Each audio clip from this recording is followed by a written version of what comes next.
Super Mario is 100% unoffensive, completely child-friendly family fun with no controversy whatsoever.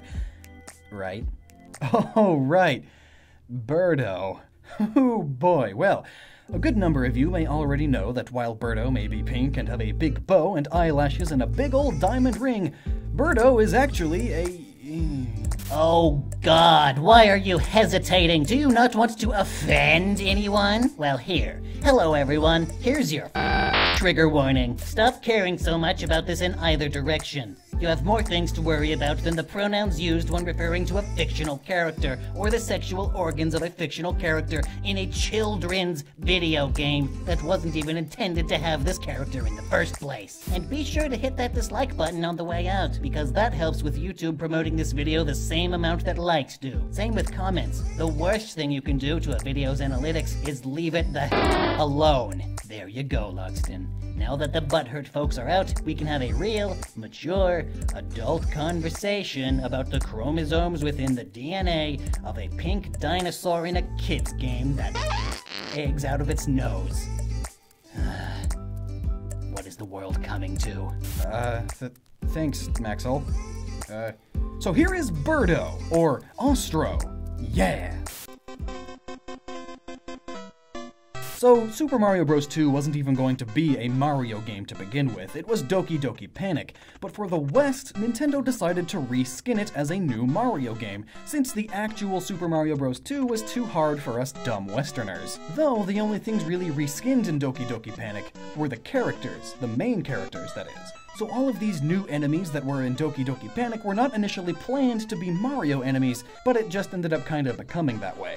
The most notable ones being Shy Guys, and of course, Ostro, now known as Birdo. The official description from the Super Mario Bros. 2 manual states that he thinks he's a girl, and if you watch the Japanese commercial for the game... Hi, 私キャサリンよ。スーパーマリオ USA で敵キャラを演じてるの。おっと。Oh geez, it was a different time. A better time. A time where people could be themselves without having to worry about all this tripe.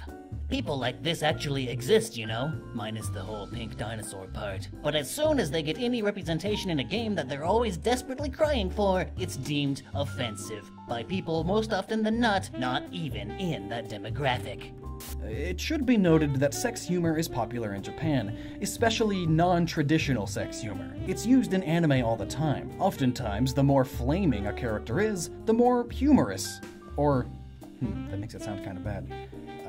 Another way of putting it, they become more interesting. They have a more interesting personality, they're a more interesting character.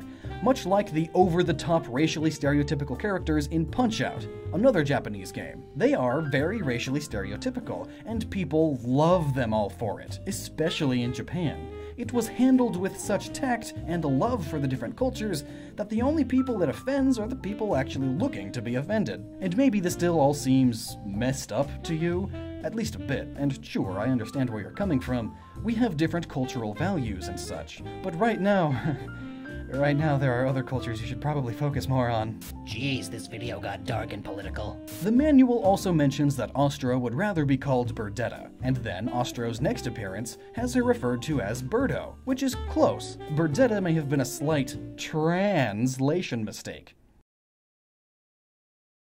Terrible puns aside, Birdo's situation is never brought up again, so I guess the rest of the Mario gang warmed up to her. But if Birdo is male, how do they lay eggs? Well, this may actually explain the entire situation even. There are over 50 lizards that reproduce asexually, that is, without mating. So if that's the case, extending that aspect to a fictional dinosaur in a magical world, gender becomes kind of irrelevant. Birdos don't necessarily go one way or another, they just are.